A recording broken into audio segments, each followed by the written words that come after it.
Right, good afternoon, everyone. Thank you for having me today. Thank you for Amelia and Sheila for leading us into this presentation here. I'm Jessica Gaskell from Ordnance Survey, and what I'm going to talk to you about today is the next generation of product that OS is offering to you through the public sector Geospatial agreement. You'll have heard me talk about elements of this at previous conferences that we've had over the last 12 months, and I think what we want to talk to you about today is what we've actually launched into market recently, give you some further insights on that, and the types of support materials that are available to you between myself and my colleague Dean, who will come up and talk in a second. As I said, so agenda today, what we want to talk about is that next generation of product, which is around what is the NGD. As part of that, we really want to talk to you about, how we have transformed the data to create the NGD, how we've transformed the access you have to that. So really thinking about both those areas of the proposition, not only the data, but actually understanding the importance of access is important too. What support is available to you, the benefits of it, and then what our next steps are. So that's really what we're going to talk to you about today. So I suppose originally, so what have we done? What have we delivered as such? And I suppose, for me, we've talked a bit at these last few events around the OS National Geographic Database, and really that is what we have launched to market recently, which is giving you direct access to it, both the public sector members, but also the OS partners, as John was referencing in his keynote earlier. As part of that, the way you access the National Geographic Database is through two new capabilities, which is OS Select and Build, and the OS NGD API features, which is what Dean will cover in more detail later.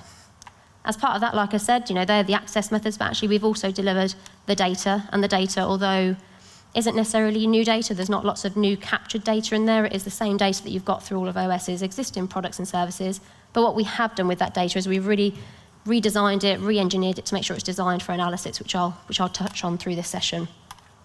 In addition to that, we've also launched a brand new documentation platform, really shifting our documentation to an online, easily accessible platform for you to search, navigate, and save much more easily than our traditional PDFs that you may be used to using through OS.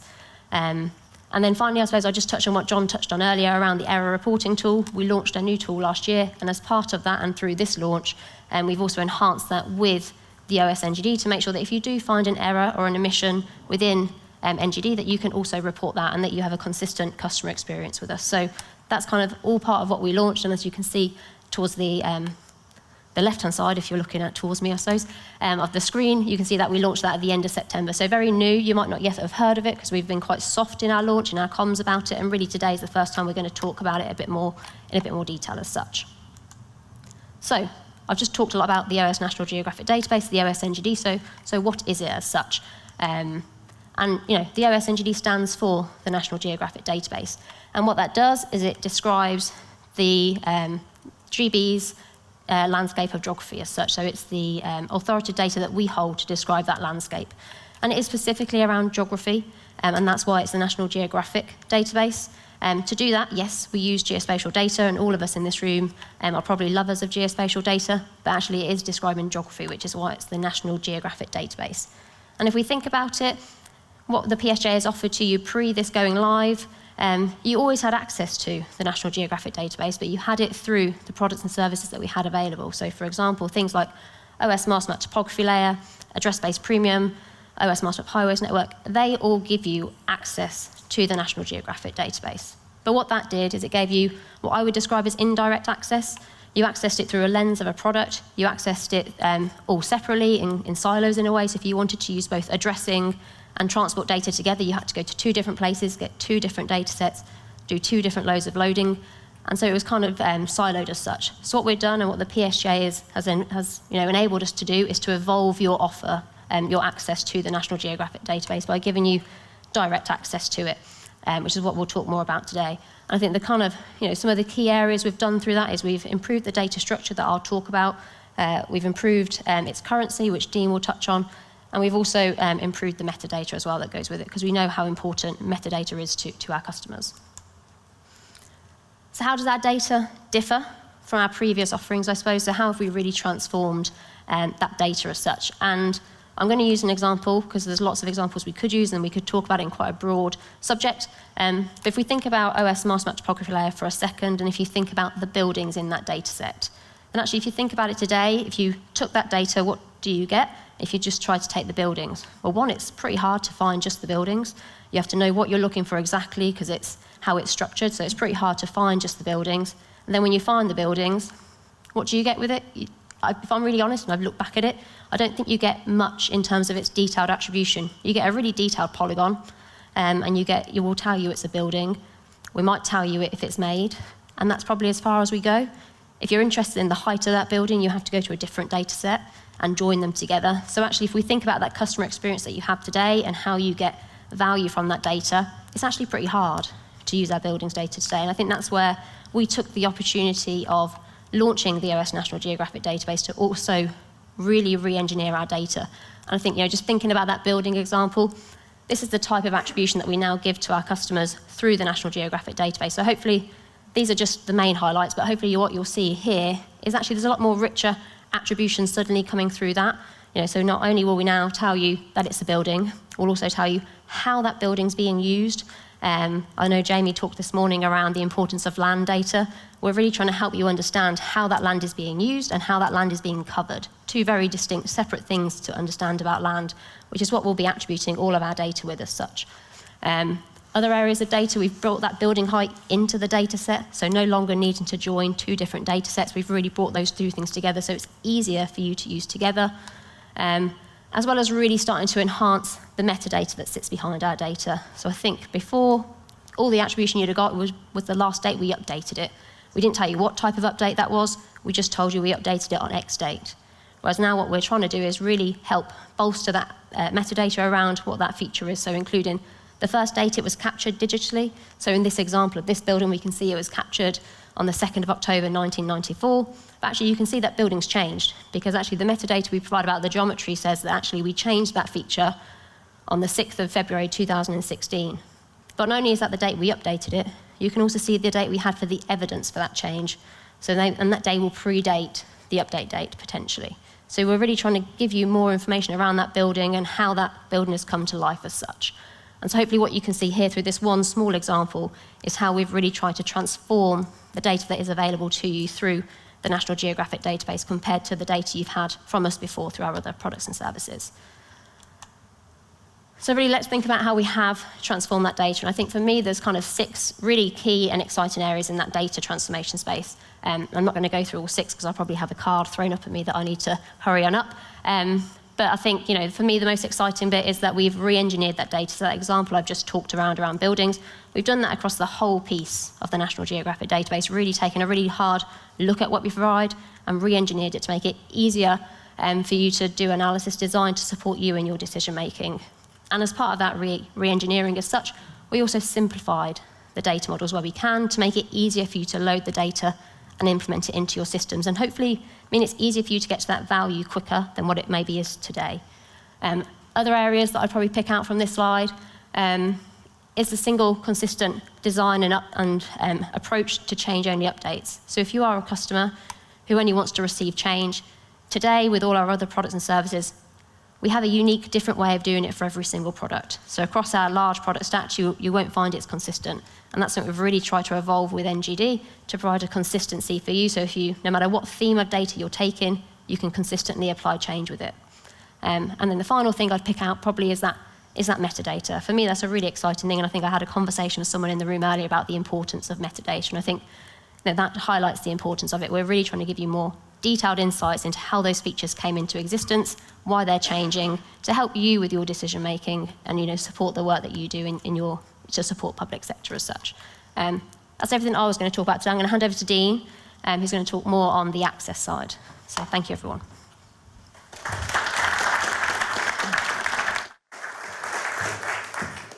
Thank you, Jess. Yeah, hopefully a really exciting start to our presentation, something very new, something I'm personally very excited about. So my job today is to talk you through the access side. So obviously all of this great new data that Jess has just talked about. Hopefully my clicker works, there we go. It means I can move away. So hopefully all that great new data enhancements that Jess has talked you through is only as good as long as we can put it in your hands. Make sure the access is good as possible. So we've taken the opportunity of the launch that Jess has just taken you through to really make some significant access enhancements as well. So I'm going to try and take no more than the next 10 minutes to talk you through those. So Jess just talked about what the NGD is. I'm going to use that acronym from now on. We love a good acronym at OS, and I'm sure you all do as well.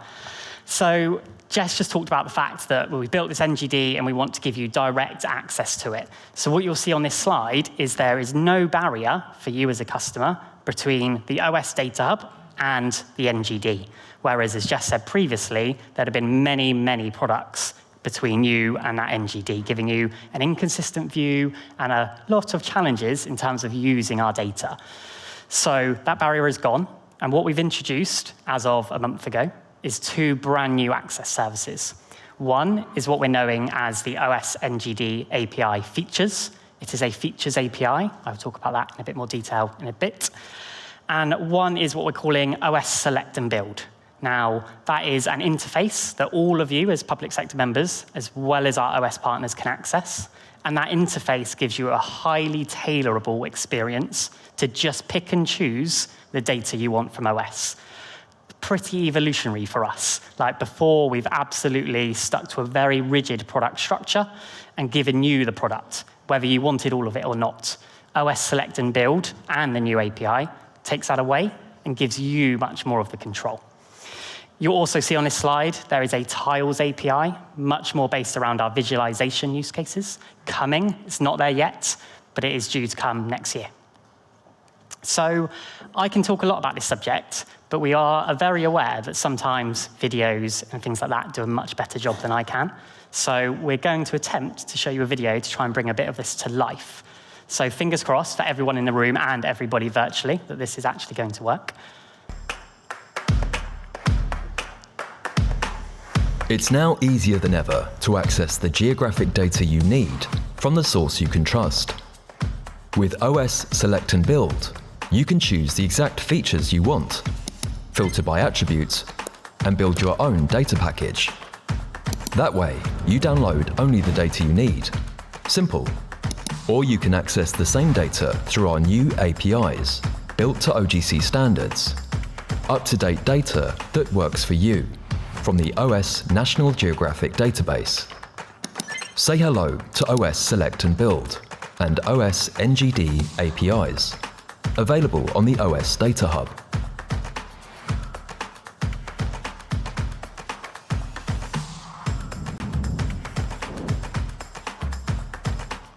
Always nice when a bit of technology works, isn't it?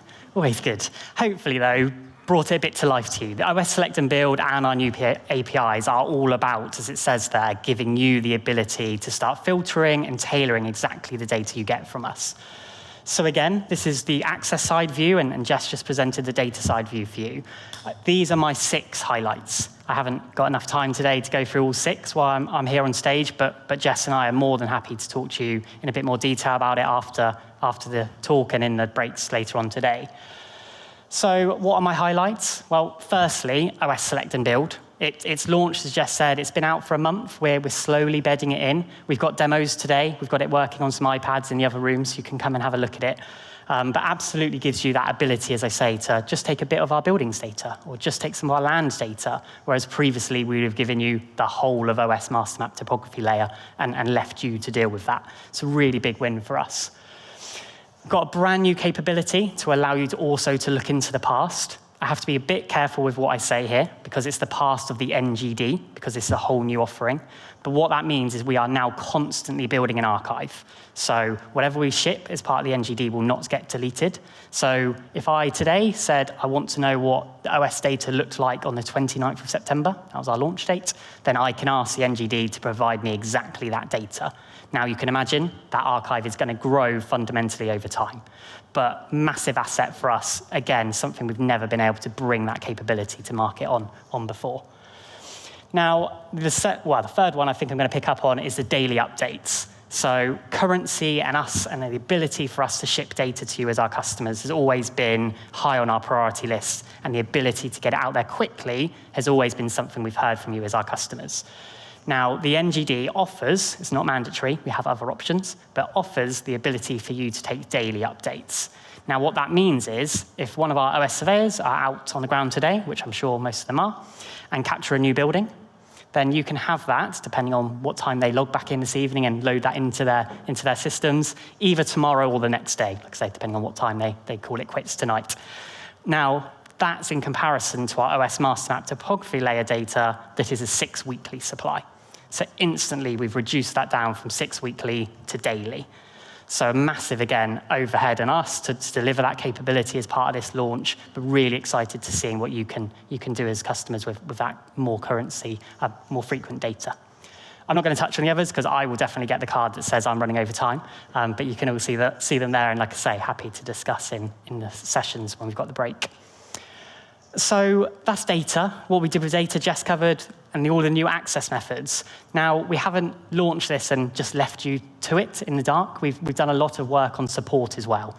So Jess mentioned at the start, we launched also a brand new documentation platform. So this is your one-stop shop to go and find any technical detail you want. So anybody who's familiar with our technical specifications of the past, all of that data is on this platform.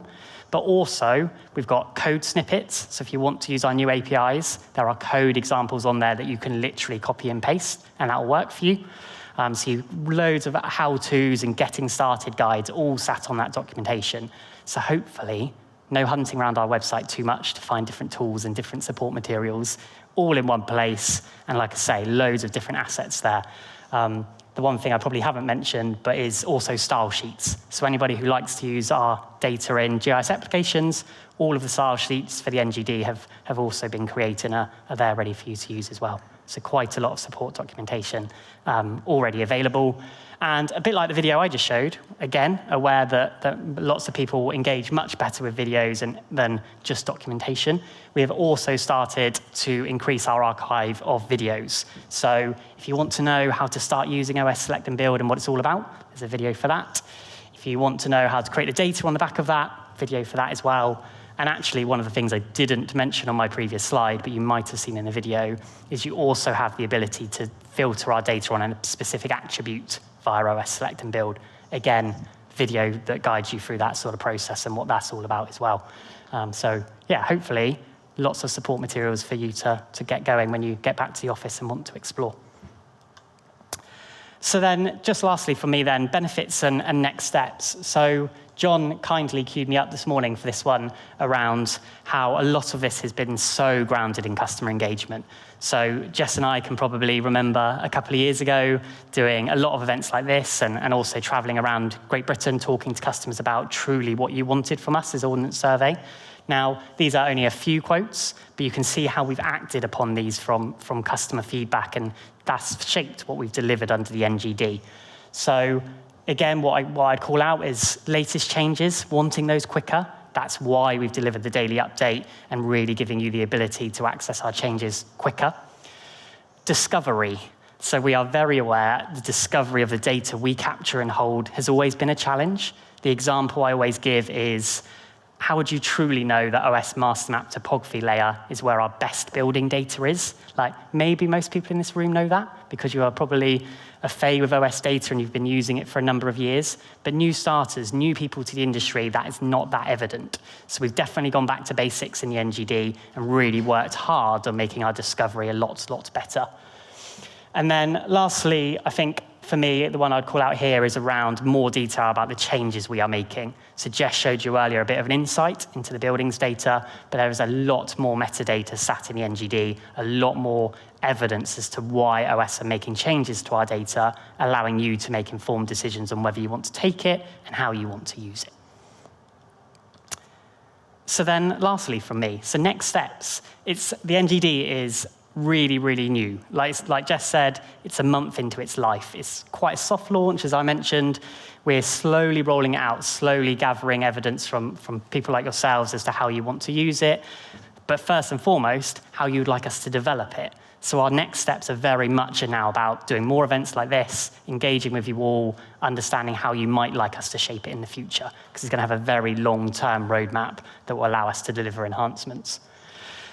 I mentioned the Tiles API. So there is a brand new NGD API that we haven't launched yet, which is in its final sort of stages of development.